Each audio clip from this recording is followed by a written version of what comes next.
দেখা যাচ্ছে আপনি একটা ছেলেকে গুলি করেছেন, আমাদের এক সহযোদ্ধা ভাইকে। আপনাকে সরকার নির্দেশনা দিয়েছিল গুলি করার জন্য ওকে ব্যক্তিগতভাবে।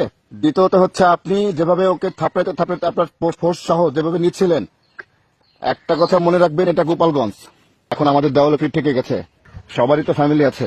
ইনশাআল্লাহ এটার প্রতিফলন খুব দ্রুত সময় দেখতে পারবেন। হ্যালো, আসসালামু আলাইকুম। জি, আমি বঙ্গবন্ধু গেরিলা বাহিনীর প্রধান বলছিলাম। বঙ্গবন্ধু গেরিলা বাহিনীর প্রধান বলছিলাম। বঙ্গবন্ধু গেরিলা বাহিনীর প্রধান বলছিলাম আমি। জি, ভিডিও ফুটেজে দেখা যাচ্ছে আপনি একটা ছেলেকে গুলি করেছেন, আমাদের এক সহযোদ্ধা ভাইকে। আপনার এটাকে আপনাকে সরকার নির্দেশনা দিয়েছিল গুলি করার জন্য ওকে ব্যক্তিগতভাবে। বান্ডেল থাকলে প্রতি সেনমানিতে টাকা বাঁচবে। বিকাশ সেনমানি বান্ডেল কিনে জিতুন প্রতি লেনদেনে। আপনি কথাগুলো বলে শেষ করেন, তারপর আমি বলবো, আমার কথাটা সুন্দরভাবে শুনবেন। দ্বিতীয়ত হচ্ছে আপনি যেভাবে ওকে থাপড়াইতে থাপড়াইতে আপনার ফোর্স সহ যেভাবে নিচ্ছিলেন, একটা কথা মনে রাখবেন, এটা গোপালগঞ্জ। এটা গোপালগঞ্জ। আপনাদের শত শত সহযোদ্ধাদেরকে মারছে, আপনারা কেউ প্রতিবাদ করেন নাই। আপনাদেরকে যেভাবে গণহত্যা করেছে এই জামাত শিবিরের রাজাকারের বাচ্চাগুলা, আপনারা কোনো 10 জন পুলিশ একসাথে হয়ে প্রতিবাদ করেন নাই যে কেন আমাদের সহযোদ্ধাদেরকে মারা হয়েছে। অর্থাৎ বঙ্গবন্ধু গেরিলা বাহিনী ৭১-এর চেতনায় নতুন করে গঠন করা হয়েছে মাননীয় প্রধানমন্ত্রীর নির্দেশনা অনুযায়ী। আমরা শুধুমাত্র নেত্রীর নির্দেশনার জন্য অপেক্ষা করছিলাম। এখন আমাদের দেওয়ালে পিঠ থেকে গেছে।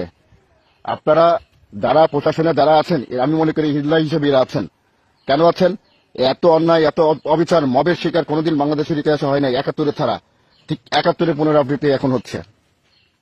অর্থাৎ আমাদের এই গেরিলা বাহিনীর যে আপনারা যাদেরকে ধরেছেন এই পর্যন্ত এবং থানার ভিতর নিয়ে আপনারা যেভাবে পায়ের তারাই পিটাইতেছেন, গণহারে মামলা দিচ্ছেন, এটা তীব্র প্রতিবাদ ও নিন্দা জানাচ্ছি। এবং সবারই তো ফ্যামিলি আছে।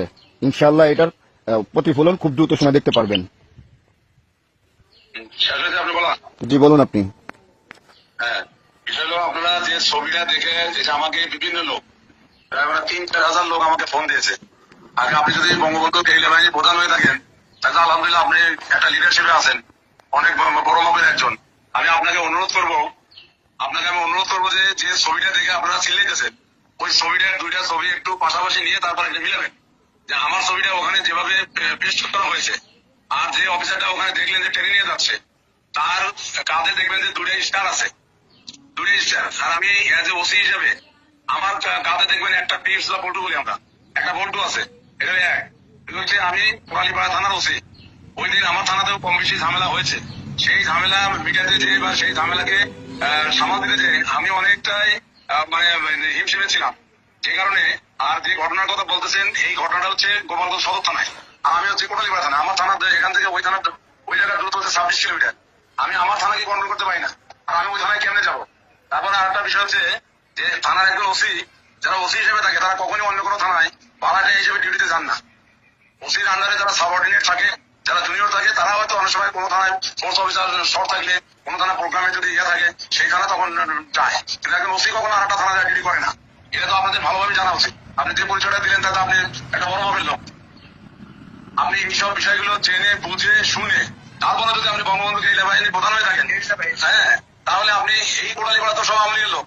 আপনাদের যারা নেতৃবৃন্দ আছে তাদের কাছে ফোন দিয়ে শুনেন, জানেন না জেনে শুনে একটা লোককে হয়তো আপনারা যেভাবে কথা বলেন, এটা তো অভদ্র পরিচয়, এটা একটা বংশের পরিচয়।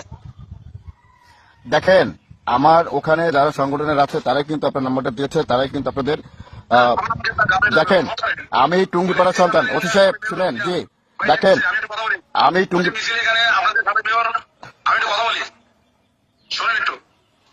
ওই দিন মিছিলে আপনাদের সাবেক মেয়র ওহিদুল আজরা, বাবুল আজরা, মতিয়ার আজরা, তারপর ছাত্রলীগের স্বাধীন, ছাত্রলীগের লিটন, ছাত্রলীগের স্বপন সহ আরো তো প্রায় 2-2.5 লোক ছিল। জি, আমরা এই লোকগুলোকে জিজ্ঞাসা করেন কেন যে আসলে সে কোথায় ছিল?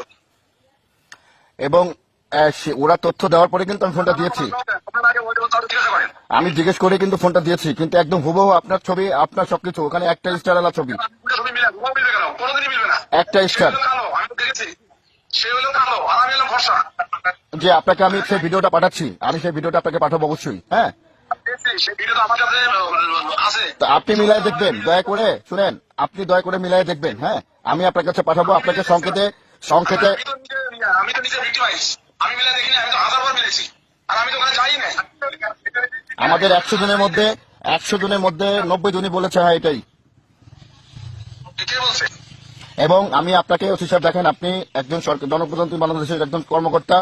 আপনাকে আমি একটা কথা বলবো, দেখেন এটা গোপালগঞ্জ, এখানে কোন ধরনের বাড়াবাড়ি করে আজ পর্যন্ত কেউ টিকতে পারে না, ইনশাল্লাহ পারবে না, কারণ এটা বঙ্গবন্ধুর জন্ম এলাকা। এখানে জামাত বিএনপি কোনোদিন এসে জায়গা পায়নি, ইনশাল্লাহ পাবেও না। অর্থাৎ আমাদের যেসব সহযোদ্ধা ভাইদেরকে আপনারা বাড়ি বাড়ি রাত্রে যে আক্রান্ত করছেন, হয়রানি করতেছেন, দয়া করে কাদের থেকে আপনারা বিরত থাকবেন। আমরা কিন্তু দল আজ হোক না হোক কাল কিন্তু ক্ষমতা আমরা অবশ্যই আসবো, তখন কিন্তু আমরা ইন্দুরে গছের থেকে কিন্তু খুঁজে বের করে নিয়ে আসবো ইনশাল্লাহ। আমরা আমরা আমরা কিন্তু সেটা রাষ্ট্রীয় ব্যাপার। তবে আপনি যে বিষয়টা নিয়ে আমার সাথে কথা বলছেন, আমি আপনার কাছে অনুরোধ করবো, আপনি আবারও সুন্দর করে ওই ভিডিওটা ভালোভাবে স্ক্রল করে দেখেন। ওই অফিসারের কাছে 2টা স্টার আছে, আর আমি একজন ওসি হিসেবে আমার কাছে থাকে, আমার কাছে থাকে একটা টিপস। এটা আপনাকে বুঝতে হবে। আমি তো ভাবছিলাম যে আপনি বঙ্গবন্ধু সেনাবাহিনী প্রধান, তাহলে আপনি তো অনেক বড় ভাবের একজন। আপনি এই যে শুনেন ওসি সাহেব, আপনি ক্রিটিসাইজ করে কথা বলবেন না। ওসি সাহেব আপনি ক্রিটিসাইজ করে কথা বলবেন না। আমি বঙ্গবন্ধু গেরিলা বাহিনীর প্রধান কিনা প্রধান, আপনি যদি আমাদের সিনিয়র নেতৃবৃন্দের সাথে কোন ধরনের কথা বলে থাকেন বা জেনে থাকেন, খোঁজ খবর নিয়ে দেখবেন। আমি তো জিজ্ঞেস করি, আপনি তো বললেন। না না, আপনি কেন বললেন তাহলে বঙ্গবন্ধু গেরিলা প্রধান হয়ে যদি থাকেন, তাহলে তো আপনি এটাই সাইজ করেছেন আমাকে। আপনি জানেন আমি সারা বাংলাদেশে, শুনেন অতি সাহেব, সারা বাংলাদেশে গেরিলার কমিটি করা আছে। অতি সাহেব, সারা বাংলাদেশে গেরিলার কমিটি করা আছে। একটা কথা মনে রাখবেন, ৭১-এর চেতনা কিন্তু গেরিলা বাহিনী করা আছে। আমরা কিন্তু পুনরায় স্বাধীনতা ফিরিয়ে আনবো, এই রাজাকারকে মুক্ত করে ছাড়বো। আপনি রাজাকারের পক্ষে যতই কথা বলেন না কেন, সাফাই গান না কেন, অতি সাহেব দেখেন, আপনাকে ভদ্র বলছে, এখনো বলছি আমি, আমার কোন লোক যদি অ্যারেস্ট হয় আজকে রাতে, দেখেন অতি সাহেব, আইন ভালো করে আমরা জানি, আইন আমরা ভালো করে জানি।